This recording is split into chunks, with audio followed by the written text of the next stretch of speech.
Կնոջից ինչ վարորդ, ոչ նյութ ունեն, ոչ էլ տրամաբանություն։ Աշխարհում կանայք եւ տղամարդիկ դերերով սկսում են փոխվել։ Ու տղամարդն էլ շատ մեծ հաճույքով իր տեղը զիջում արդեն կնոջը, կանայք արդեն ասում են այն գործերին, որը ժամանակին արել են միայն տղամարդիկ։ Ինչի՞ է այդքան դժվար դարձել վարորդական քննությունը։ Շատ դեպքերում տարիներով չարչարվում են, տանջվում են։ Եթե գալիս են ուսանում են, փաստացի դուք էլ տիրապետում եք բոլոր կանոններին, հա, այն ինչ որ պետք է հանձնել։ Խաբելը, շփոթացնելը, օրինական է։ Ենթադրենք միակողմանի փողոց կարա լինի, օրինակ տեսուչն ասի, մուտ գործի էս փողոց։ Նա տեսնի դու այդ նշանները, կանոններին տիրապետում ես թե ոչ, կմտնես այդ փողոց թե ոչ։ Ձեր փորձառության ամենազավեշտալի 1-2 դրվագ Պրոբլեմ այդ աչը եւ ձախն։ Իմ ինչին է պետք իմանամ աչը որն է ձախը որն է, նա կասեմ էս կողմ, կասեմ այն կողմ։ Մի բան է լավ վարորդ լինելը, մեկ այլ բան է այդ քննությունը հանձնելը։ Թեմայի մեջ բացում ենք թեման բոլոր կողմերից։ Ողջույն, դե իհարկե ավետը միշտ հուշում է, թե ինչ թեմայի մեջ ենք։ Կգուշակեն ինձ թվում է։ Սիրելի ապագա վարորդներ, հավաքվեք, որովհետև այսօր քննարկելու ենք ձեզ հուզող, մեզ բոլորիս հուզող հարցերը, որովհետև հատկապես Երևանի երթևեկությունը եւ դրա պատճառներն ու հետևանքները բոլորիս են անհանգստացնում միշտ։ Մենք այսօր թեմայի մեջ ենք X-Drive ավտոդպրոցի տեսական մասի դասավանդող Արթուր Կարապետյանի հետ։ Բարև ձեզ։ Բայց քննարկելու ենք նաեւ բազմաթիվ ոչ տեսական գործնական հարցեր։ Այո, առաջին հարցը հետեւյալն է։ Ինչի՞ է այդքան դժվար դարձել վարորդական քննությունը, արդյոք սա ճիշտ է, թե միֆ է։ Դժվար դարձել է առաջվա համեմատ, բայց ես չէի դա ասի դժվար։ Եթե վերցնենք օրինակներ մյուս երկրներից, դեք տեսնենք այնտեղ ինչքան դժվար է։ Շատ դեպքերում տարիներով չարչարվում են, տանջվում են, սովորում են շատ երկար ժամանակ, ու այդպես էլ չեն ստանում կամ ստանում են շատ ուշ ու բավականին մեծ գումար են ծախսում, ինչպես նաև ժամանակ։ Ամեն դեպքում օրինակ քննություն տալու եւ վարորդական իրավունք ստանալու հերթերը արդարացված են։ Չէ, ես դա սխալ եմ համարում, ճիշտ չի։ Այդտեղ որոշակի թերացումներ կան իհարկե, բայց աշխատանքներ տարվում են կառավարության կողմից, շուտով իհարկե փոփոխություններ կլինեն։ Երևի թե հնարավորություն որոշակի հնարավորություններ կտան նաև ավտոդպրոցներին, որպեսզի ավտոդպրոցները ունենան իրանց մեքենաները եւ այդ մեքենաների միջոցով ուսանողները կարողանան գնան քննություն հանձնել։ Ճիշտ է, հիմա նման բան գոյություն ունի օրինակ մարզերում, եթե ինչ-որ մեկը փորձում է գնալ մարզում քննություն հանձնել, ինքը իրավունք ունի իր անձնական մեքենան տանել, քանի որ այնտեղ մեքենա չունի, այդ մռուն ասում է գնա քո անձնական մեքենան բեր, քեզանից քննություն ընդունեմ։ Գիտեք, պարոն Կարապետյան, Երևանում մի քիչ ավելի sense վտանգավոր ու վախենալու է դարձել ամեն ինչ, քան օրինակ մարզային հատվածներում։ Ես օրինակ հանձնել եմ մարզում քննությունը, որովհետև Երևանում ուղղակի ֆիզիկապես տեղ չկար, ես պետքա սպասեի 3 տարի, որ երևի հասներ իմ հերթը, իսկ ես մեքենան այդքան կանգնացնել չէի ուզում։ Բայց Երևանում ինչ-որ ավելի դժվար է, ավելի վախենալու է, ավելի sense խիստ են, ինչով է դա պայմանավորված։ Բայց ես չէի ասի, որովհետև եղբորս Գյումրիում 5-րդ անգամից են տվել։ Լավ են արել։ Բայց ինքը նորմալ քշում է։ Բա ինչի են 5-րդ անգամից ստացել։ Ես էլ այդ հարցի պատասխանն է հեսա կստանամ։ Նորմալ մեքենա քշելու վարելը չի հարցը։ Հնարավոր է ձեր եղբայրը շատ լավ մեքենա վարում է, շատ լավ։ Այն կինոների մեջ տեսած կլինեք, չէ՞, Շաոլինի, Բրուսլինի կինոն է, որ աչքերը փակում են, իրանք այդ կարատե են անում։ Նոր աչքերը փակես ինքը այդ մեքենան վարի, շատ լավ։ Բայց մի բան է լավ վարորդ լինելը, մեկ այլ բան այդ քննությունը հանձնելը։ Եկեք հասկանանք ինչ տարբերություն, հա։ Դե կարգ գոյություն ունի, քննական վարժություններ կան, որ այդ վարժությունները պետք է ուսանողը կատարի։ Մեքենան նստելուց առաջ լսած կլինեք, որ մեքենան ենք շուրջը։ Հա, դե դա ուղղակի չհամարենք ձևական բնույթ, պետք է նայել։ Դա անվտանգության նկատառումներից ելնելու, որովհետև չի բացառվում դուռը բաց լինի։ Իմ հետ եղել է օրինակ ԱԿ-ի պատմությունը, իմ հետ եղել է։ ԱԿ-ի։ Սիրելի վարորդներ, օրինակ դուք ամեն անգամ երբ մեքենա եք նստում, շուրջը պտտվում եք, հետաքրքիր է ինձ։ Ցավոտ տանը որ նստում եք մեքենան այնքան արագ են քշում գնում, ելով հասնում շուրջը պտտվի։ Այ որ վաղ մյուս օր ես դուք վարորդ ենք, ինչ որ ակետից բեկետը տեղափոխվելիս հնարավոր 10 անգամ կանգնենք, ինչ որ մի կետում մուտք գործենք, խանութ դուրս գանք կամ տուն մտնենք, ելնենք, ամեն անգամ մեքենայի կողքերը չես պտտվի իհարկե։ Ուղղակի քննական կարգը պահանջում է, որ դու այդ ամեն ինչ այդ վարժությունները կատարես, Որ իմանաս տենց բան կա։ այո, որ այդ տեսուչը հասկանա, դու սովորել ես, դու տեղյակ ես, թե տեղյակ չես։ Մեկ քննությունից պատմվող բաները հասնում են абսուրդի աստիճանի, որ օրինակ ես դեպք գիտեմ, երբ կամուրջի վրա աղջիկ, որ քշել է մեքենան, դե պատկերացնեք, չէ, Էրիկ Շիվոր ստանալուց հետո մի հատ էլի 7 տարի սենց են քշում, ու պատկերացրեք այդ ժամանակի ինչքան ես այո Ես դեմ եմ մի փոքր աղջիկ վարորդների։ Այս կարծրատիպային թեմային։ Բայց օրինակ տեսուչը ասելա, «Օ, հեռախոսս մոռացա, որ խնդրեմ կանգնի էլի մի հատ ստեղ», աղջիկը կանգնելա, կտրված է, շնորհակալություն, ցտեսություն։ Ինչ եք կարծում, այս խափելը, շփոթացնելը օրինական է, արդար է, լավ բարոյական տեսանկյունից օրինական է։ Լավ, Ավետ ջան, այդ պատմությունը միայն դուք չեք լսել։ Ես էլ եմ լսել, բոլորն էլ լսել են, պատմում են մեկը մյուսին ու մի քիչ, չգիտես, մի բուջուրիկ պատմությունը գալիս հասնում է ինչ որ միտեղ դառնում է մի։ Այդ ժամանակին տենց բաներ եղել է։ Իսկ հիմա նման բան չկա։ Թող չբողոքեն, ոչ։ Շատ հազվագյուտ դեպքեր, ենթադրենք միակողմանի փողոց կարա լինի, օրինակ տեսուչն ասի, մուտ գործի ես փողոց։ Նա տեսնի դու այդ նշանները, կանոններին տիրապետում ես թե ոչ, կմտնես այդ փողոց թե ոչ։ Կամ կանգառն արգելվող տեղում ասի մի հատ ստեղ փորձի կանգառ կամ կանոն կատարել ու դու կատարես։ Լավ, իսկ այդ գլխարկը կամուրջի վրա գցելը, չգիտեմ ինչ որ տենց բաները, դրանք քիչ առաջ դու էր ասում, միֆեր են, կարող է ժամանակին եղել է, կարող է 1-2 անգամ ինչ որ մեկը արել է, բայց որ մշտապես նման ձևերով կտրեն քննությունից հիմա նման բաներ չկա։ Այո, նման բաներ հիմա չկա։ Չեմ հավատում։ Կնոջից ինչ վարորդ, ոչ նյուխ ունեն, ոչ էլ տրամաբանություն։ Բայց ճիշտ Սա ասացիր այդա։ նախադասությունը, որը իրեն թույլ է տալիս ամեն երկրորդ տղամարդ մեր հասարակության մեջ։ Հիմա դուք որպես մասնագետ եւ վստահաբար բազմաթիվ առիթներ ունեցած կնոջ հետ շփվելու եւ իրեն դասավանդելու։ Լավ, եկեք ես մեքենա վարումն էլ մի կողմ թողենք։ Իմանայք ինչ ռեալ բան եմ ասում։ Աշխարհում կանայք եւ տղամարդիկ դերերով սկսում են փոխվել, տեղերով փոխվում են, նկատած կլինեք տենց բաներ։ Իհարկե, մենք դրա մասին արդեն արձանագրումներ ունենք։ Հա, ու տղամարդն էլ շատ մեծ հաճույքով իր տեղը զիջում արդեն կնոջը, կանայք արդեն անցնում են այն գործին, որը ժամանակին արել են միայն տղամարդիկ։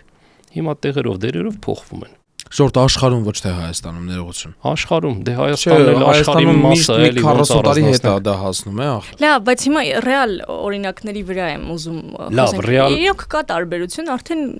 ինձ թվում է մեզ սկսել եք համոզել, որ մենք չունենք նյուխ։ Չէ, ուրիշ բան մասնագետին։ Կանանց ռեակցիայի ժամանակը թույլ է։ Երկար։ Դուք տեսել եք կանանց, որոնք ուզում են ստուգել իրենց ամուսիններին օրինակ։ Տեսել եք ինչ արագ են ռեակցիա տալիս։ Ռեակցիայի մասին չի խոսքը։ Այդ այն ռեակցիան է, որ դու տեսնես ինչ որ մի հատ վտանգ ու ինչ անես, արգելակես, արագություն նվազեցնես։ Տղամարդկանց ռեակցիայի ժամանակը կարճ է։ Ինքը իհարկե լողացող թիվ է, վերցնենք 1 վայրկյան, իսկ կանանց մոտ դա հասնում է 2 վայրկյանի։ Կրկնակի անգամ։ Դրան ժամանակ է պետք տարիներով այդ որպեսզի սովորեն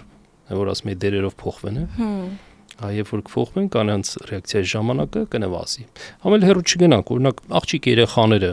բուջուր տարիքում իրանք զբաղվում են տիկնիկներով կուկլաներով խաղում են հա իսկ տղաներն ինչ են անում մի հատ յուրաքանչյուր ձեռքը կլոր մի ինչ որ մի բան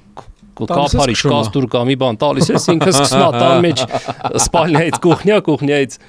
խոհանոց մի խոսքով զալ սենց իր համար ու չէ ու ձենով քիչ առաջ ոնց էր հաղորդումը սկսել ու բան ղժբժ արկելագում տորմուզ եւ այլ Բա իհարկե իսկ դուք Արյան մեջը տեղից մտնում Եկեք մի քիչ հեռացել ենք նեղ մասնագիտական քննարկումից խնդրում հիշեք ձեր փորձառության ամենազավեշտալի 1-2 դրվագ որոնք ուսանողների հետ են գուցե եղել հետո վերադառնանք ավելի ուսանողների հետ ամենամեծ խնդրեմ այդ աչը եւ ձախն է։ Աչ ու ձախը կան անձինք, որ ընդհանրապես չի ստացում իրանց մոտ իրարից տարբերելը։ Դա լուրջ խնդիր է, իհարկե կան այ աղջիկներ այս խնդրեմ ունեն։ Մի անգամ մեկն ասում է Անկերը Արտուր ասում է, իմ ինչին է պետք իմանամ աչը որն է ձախը որն է, նա կասեմ էս կողմ, կասեմ այն կողմ։ Ասցի, հա լավ, ենթադրենք ընկերուհուդ ձեր տանտեղն ես բացատրում, ուզում ակա ձեր տուն։ Եկել ասելա, այս ինչ խանութի մոտ, ասում է, ես տեղից ոնց գամ ձեր տունը։ Ասում է, կասեմ էս կողմ։ Ասեմ ոնց, որ ասես այս կողմ ինքը, մենք ինձ կհասկանա, քանի որ իմ ընկերուհին է, որ ասեմ այս կողմ գալու է մեր շենքի կողմ, որ ասեմ այն կողմ ինքը գնալու է այն կողմ։ Ասեմ դե աչ ու ձախ անունը ինչ եք դրել այս կողմ այն կողմ։ Իմացեք էլի։ Աչ ու ձախ, հաստորեն։ Աչ ու ձախ։ Այդ թեման ակտուալ ու ինքը միշտ կա։ Դες միշտ ասում եմ, ուզում ես տարբերես աչը ձախից, մեկն ու մեկը հիշի էլի։ Դրա հակառակը Եթե մեկը հիշես, որ նա փորձես մյուսն Իսկ ձեր ուսանողների քանի տոկոսն է առաջին փորձից հաղթահարել գործնական քննությունը։ Երևի քիչ թիվ եմ ասելու, բայց ինքը իրականում մեծ է, այդքան էլ քիչ չի, մոտ 5%։ 5% առաջին քննությունից։ Դե եթե հաշվի առնենք նախնական զրույցում 10 տարի 30,000 ուսանող, 30,000 ուսանողից 5%-ը դա ահռելի թիվ է։ Չէ, եթե դուք վերցնեք ընդհանուր ոչ թե մեր դպրոցում, այլ ընդհանուր քննություն հանձնողներից ստատիստիկան վերցնեք, կա տենց բան, որ մի 5% առաջին փորձից, ենթադրենք 15-20% երկրորդ փորձից, 30-40-ը երրորդ փորձից։ Բայց լավ, ինչն է խնդիրը, եթե գալիս են ուսանում են, հաստատի դուք էլ տիրապետում եք բոլոր կանոններին, հա, այն ինչ որ պետք է հանձնեն։ Ինչու ամեն դեպքում առաջին փորձից չեն ստանում։ Ահա, գիշեր քիչ առաջ որ ասցինք հնարավոր շատ լավ վարորդ է ինքը, լավ վարում է, հենց ձեր եղբայրը։ Չէ, օրինակ, քննական կարգը ինչա պահանջում, որ դու երթևեկությունը սկսելուց առաջ պետքա ստուգումներ իրականացնես այդ լույսերի, մի խոսքով այնտեղ պետքա ստուգես, տեսնես այդ չոտկերը, դվորնիկները աշխատում են, չեն աշխատում, մի հատ պիտի ձայնային ազդանշանը ստուգես, քանի որ օրենքով, եթե ձայնային ազդանշան չի աշխատում, դու մեքենա վարելու իրավունք չունես։ Հիմա ես լավ վարորդ եմ, 10 տարի մեքենա եմ վարում, բայց քննությունը սկսելուց առաջ նստեմ, ամրագոտին չամրակապեմ, միանգամից այդ տեսուչը քննությունից կտրում։ Իսկ որ բնակ քննության կհանձնեք, չգիտեմ։ Որովհետև կան վարորդներ, որ շատ երկար տարիներ վարում են արդեն, բայց ասում են հիմա որ գնամ քննության կարողա չանցնեմ։ Պապաս, հիմա քաղաք որ դուրս գամ։ Շատերի պապաները, հոպարները, քերիները, այն հին վարորդները իրանք շատ երկար տարիներ մեքենա վարում են իհարկե, բայց կգնան էլ չեմ ասում տեսական մասը։ Տեսական մասից 100%-ով կկտրվեն։ Այդ տեսական մասին խոսենք, էլի մի փոքր, որ ասացիք, նայեք, դա սկզբում 600 հարցեր, հետո դարձավ 1000, հետո դարձավ 2000 Չէ, 2000 չէ, 600 է եղել, հիմա կրկնապատկվել է 1400, 1200 հարց, 1000 քանի հարց։ Շատ մարդիկ ասում են, դե լավ, դե բժշկական հարցերին պետք է եւ այլն եւ այլն։ Այդ չէ, պետք է իմանալ, պարտադիր է դա, այո, պետք է հատկապես առաջին ոչանի ոչ միայն վարորդ լինելու դեպքում, առհասարակ պետք է իմանալ առաջին բուժօգնություն ցուցաբերելու կարգը։ Մեկ խնդալու հարցեր էլ կան, ախր դրանց մեջ։ Եկեք դուք խոսեք թեստերից։ Որքանով էր արդարացված դրանց կրկնապատկումը հարցերի նկատի ունեմ։ Ու ինչ որ նոր բաներ չեն ավելացել, ուղղակի քանակն է շատացել։ Ինչն էր պատճառը, հիմնավորված էր այդ պատճառը այդքան շատացնել հարցերը։ Որոշակի դժվարեցրեցին քննություն հանձնողների գործը։ Ինչով։ Եթե մարդ առաջ պատասխանում էր 10 հարցի, որից իրավունք ուներ սխալվելու մեկին ընդամենը, հիմա ուղղակի քանակը շատացել է, դարձել են 20 հարց, իրավունք ունես երկուսին սխալվելու ոչ ավել։ Բայց արյուտես որ դժվարանում են քննություն տալ հենց դրանից։ Նույնը կստացվի, եթե դարձնեն օրինակ 30 հարց ու 3 հարցի սխալ պատասխանես։ Ու ինձ թվում է պետքա այնտեղ կան էլի այդ քննական թեստերում շատ հին հարցեր, ոչ թե սխալ հարցեր։ Նաև խոսույթներ շատ հին հարցեր, այնտեղ բարդ անվանումները օրինակ, որոնք փորձել են հայաֆիկացնել երբեմն պիտի շատ երկար մտածես, այո։ Ես ունեցել եմ այնտեղ դժվարացել, հետաքրքիր է։ Ես հիմա չեմ հիշի անունները, բայց կային, չէ, ավելի բարդ բան։ Կողնակի, ես ինչի խցիչի, ես ինչը։ Կողնակ ինքը դասի ժամանակ որ ասում ես կողնակ, դե շատերը չգիտեն իհարկե կողնակ, բայց այդ կողնակից անմիջապես հետո որ ասում ես աբոչին, հա, դե ռուսերեն է իհարկե, տենց շատ հատկապես մեքենա վարելու մեջ կա տվել իրանց մոտ, որ աբոչինան դա հենց ինքը կողնակն է, հայերեն թարգմանած։ Հիմա տեղ ինչ են դժվարացրել, ռուսերեն չէին գրելու աբոչինա, Չէ, պարզապես դա ասեն լեզվի խնդիրն է, իրականում վարելու եւ ավտովարման հետ կապ չունի, ընդհանուր ունենք այդ խնդիրը, ցանկացած բառ մի քիչ հայաֆիկացնելու հետ կապված։ Եկեք հասկանանք մոտավորապես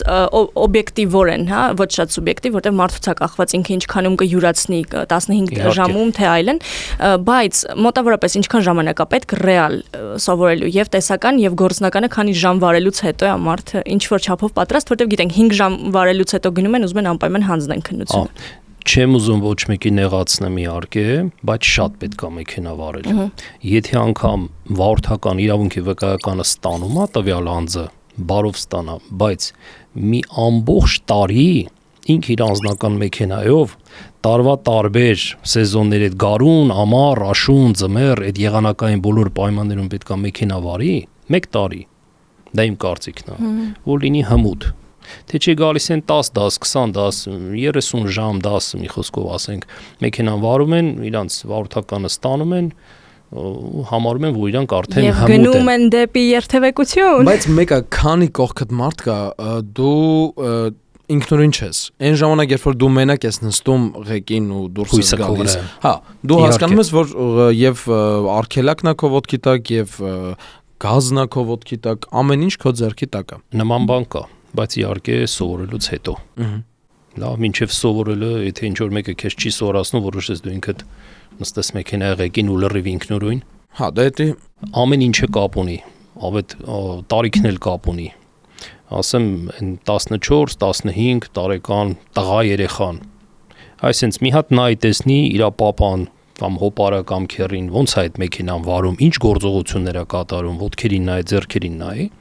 Նրան էլ սովորացնելու ինչ որ բան բացատրելու կարիք չկա։ Ինքը նստելու այդ ավտոն քշի գնա։ Ինչը չի կարող անել 30, 40, չգիտեմ տարեկան։ Հաստատ պետքա շուտ սկսել սովորելը։ Դե ճիշտ է չափահաս տարիքն է իհարկե, համարում են այդտեղ 17-ից կարող են սովորել, որ 18-ում վարորդականը ձեռք բերել, բայց ես ասում եմ ավելի փոքր, 15, 14, 16 տարեկան երեխեք։ Ինձ հետաքրքիր է ձեր կարծիքը, դուք ինչ կփոփոխեիք վարորդների պատրաստման համակարգում։ Ինչ կա այս պահին, որ սխալ է եւ դուք կուզեիք, որ դա չլիներ այլևս։ Միայն այդ կրթական ծրագրերին մասնակցելը, ավտոդպրոցներ հաճախելը։ Ես չեմ ուզում գովազդանեմ, ասեմ եկեք մեր ավտոդպրոց, ուր ուզում եք գնացեք, բայց սովորեք, այդ պարտադիր պայման է, պետքա սովորել, որովհետեւ լինել գրագետ այս առումով։ Իսկ ոնց կգնահատեք հիմա վարորդների գրագիտությունը այս պահին քաղաքում։ Շատ լավ, այս վերջի տարիներին իհարկե, երևի հասկանում ենք այդտեղ թաքցնելու ոչինչ չկա, այս վերջի մի քանի տարին է, որ բոլորը հաճախում են դպրոցներ ձեռք բերելու այդ վարորդական իրավունքի վկայականը, քանի որ այլ տարբերակ իրանք չունեն։ Այո։ Այլ տարբերակները վերացել են, գալիս են դպրոց ու հույսները ուժը իրենց վրա են դնում ու պարապում են, սովորում են, թեկուզ մի քանի անգամ կտրվում են, այնպես չի որ բոլորը դպրոցում գերազանցիկ են եղել։ Ծույլիկներ են եղել, բայց գալիս են ստիպված, սովորում են, կարդում են, այդ նույն այդ հայերենից բառերից օգտվում, ինչ որ միտեղ անգիր են սովորում, նույնիսկ ինչ որ միտեղ այո, հայերեն բառեր են սովորում ու հասկանում են, որ ու ասեմ ձեզ, որ սովորելով ինքնուրույն էլի դու ինքդ այդ վարորդականը ձեռք ես բերում, շատ քաղցր է ստացվում։ Հա, շատ դու քեզ լավ ես զգում։ Այնպես դու քո դուրը գալիս ես էլի, դու քեզ հավանում ես, ասում ես ես կարողացա դա անել։ Իսկ կյանքը ինքը տենց էտապներով է, փուլերով է։ Բայց սարսափելի դաժան է իրականում։ Վկայականներն առած բոլոր մարդիկ հիմա դառնություն զգացին բերանում, հետև էս ինչ ասում, խոսում եք ինչ քաղցրություն է։ Բայց անկեղծ եմ ասում, ամենադժվար ու դաժան պահն է, երբ որ դու կտրվում ես քննությունից, ես դա այդ բերկրանքը զգացել եմ 3 անգամ։ 3։ Չէ, 2 անգամ, երրորդին ստացել եմ։ Իսկ երբ որ ստանում ես, չես կարա պատկերացնել ոնց ես, հա, երազը։ Որտեղ մնացած անգամները ամեն դեպքում հետդ մարդ է գալիս, որ դու հետ գնաս, բայց քո մեքենայով չգնա։ Իսկ առավել դաժան է, երբ որ դու մեքենան առած ես լինում, ու դու այդ մեքենայով գնում ես քննության մտածելով, որ հեսա դուրս կգաս, քո մեքենան կվարես ու դուրս ես գալիս, էլի papan կամ չգիտեմ, ինչ որ մեկը քո փոխարեն մեքենան վարում է ու ցենց աղի արտասուք թափելով։ Հետ ես գնում տուն։ Ինչ խորհուրդ կտակ այն մարդկանց, ովքեր որ ուզում են վարել մեքենա, բայց վախենում են։ Ինչ որ վախ կա իրենց մեջ։ Կամ ուղղակի սկսնակներին։ Բոլորն էլ վախենում են, ինձ չի որ չեն վախենում, վախը դա նորմալ բան է, անվախ մարդն էլ բանի պետք չի պատկերացնում, ինչ որ մեկը վախ չունենա ու նստի մեքենայի ղեկին, ինչ է կատարվելու, ինչ որ շատ անկանոն գործողություններ, արդյունքն էլ վատ է։ Վախը ինքը հաղթահարելի է, իհարկե, որի համար պետքա որոշակի ժամանակ անցնի, իրենց սովորեցնողը, դա կլինի ավտոդպրոց, դա կլինի իր բարեկամը հարազատը, քիչ-քիչ ժամանակի ընթացքում այդ վախը իր մեջից դուրս կգա։ Այո։ Ու պետքա մտնել իրական երթևեկության պայմաններ, իրական երթևեկություն։ Եթե վերցնենք առաջ այդ տարածք գոյություններ, փակ տարածք, ավտոդրոմներ, այդ պլաշատկա կոչեցյալները, այնտեղ ուզում ես գնա 6 ամիս պարապի սովորի։ Մեկը միևնույնն է, դու դուրս գաս իրական պայմանների երթևեկության մեջ, շփոթվելու ես, խառնվում ես իրար եւ այլն։ Մի բան եմ ուզում ասել, ուղղակի այն մարդիկ, ովքեր որ կնայեն այս հաղորդումը, հարգելի արդեն վարորդական ունեցող մարդիկ, զիջեք այն մարդկանց, ում մեքենաների վրա գրած է ու, որովհետեւ այդ մարդիկ դեռ սովորում են։ Սիգնալ մի տվեք, որով այո սիգնալ ազդանշան չէ, սիգնալ ձեր բառով։ Մի տվեք, որովհետեւ այդ մարդիկ խառնվում են իրար։ Ընդհանրապես պետքա զիջել։ Շնորհ գիտես ես քշում եի առաջնորը, գիտես ինչ արեցի։ Միայն սովորողներին չէ, առհասարակ պետքա սովորել զիջել, որովհետև կարծում եմ, որ դա անվտանգության առաջին բաղադրիչն է։ Ես ինքս հանդիպել եմ այդ երևույթին, մի հատ ջղային մարդ, դե գորգռում է, սրանք եկել են ոտի տակ, բան խանգարում են, թե որորվա բան, չար մարդ էր էլի։ Ու հենց ինքը իր տան անդամը կարող է իր կինը, իր քույրը, իր թոռը մի խոսքով գա ավտոդպրոց սովորել է, նույն ուսանողական մեքենան ինքը վարի։ Կամ իրենք կարող մեքենայի ղեկին են ծնվել այդ մարդիկ, իրենք են ինչ-որ փուլում սովորել։ Նորա սովորում այդ մարդը, ինքը ամեն րոպե պատրաստ է ինչ-որ մի անկանոն գործողություն կատարելու, իսկ այդ ուտարը դա ճանաչման նշան է, որ տեսնես, ճանաչես, իմանաս, որ այդ մարդը նոր է սկսում մեքենա վարել, որտեղ սիգնալ տաս, մունատ գաս, չգիտեմ, հայհոյես, ասես այն կողմ իմ ճանապարհից ոտի տակ ես ընկնում, շտապում եմ, խանգարում ես եւ այլն։ Մի քիչ պետք է իհարկե։ Գուցե ձեր դասերին պետք է նաեւ էթիկայի մասին ինչ-որ բաներ ավելացնեք։ Դե մեր դասերը տեղով էթիկա։ Վարորդական էթիկա։ Տեսականին ու գործնականին զուգահեռ։ Բայց շատ կարևոր է։ Կանոններին հետևելը հենց ձեր ասած էթիկան է։ Եթե բոլորը հետևեն այդ կանոններին, ամեն ինչ կստացվի իդեալական։ Ուղղակի չեն հետևում։ Վարորդ լինելու գլխավոր կանոնը դա զիջել կարողանալն է։ Պարոն Կարապետյան, շնորհակալ ենք նախ զրույցի համար, շնորհակալ ենք, որ սովորացնում եք մարդկանց վարել ու գրագետ վարել։ Իսկ այն բոլոր փոփոխությունները, որոնք որ կարող են հետագայում գործը ել ավելի հեշտացնելու համար, թող որ բոլորից բերեն անվտանգ երթևեկություն։ Այո, եւ անվտանգ երթևեկություն։ Եվ ամուր նյարդեր։ Ես էլ եմ շնորհակալ հրավերի համար։ Դե ինչ, սիրելի վարորդներ, զիջեք միմյանց, եղեք ուշադիր, եղեք անվտանգ, բայց միևնույն ժամանակ զգոն։ Բայց նաև վայելեք երթևեկությունը։ Խնդրում եմ երթևեկությունը վայելել որն է։ Պետք է հասնենք նրան, որ երթևեկությունը վայելենք, ոչ թե ամեն վարքյան նյարդայնանանք դրանից։ Լավ, համոզեցիր։ Եղեք թեմայի մեջ, ձեզ հետ էին Ավետը եւ Այդան, կհանդիպենք։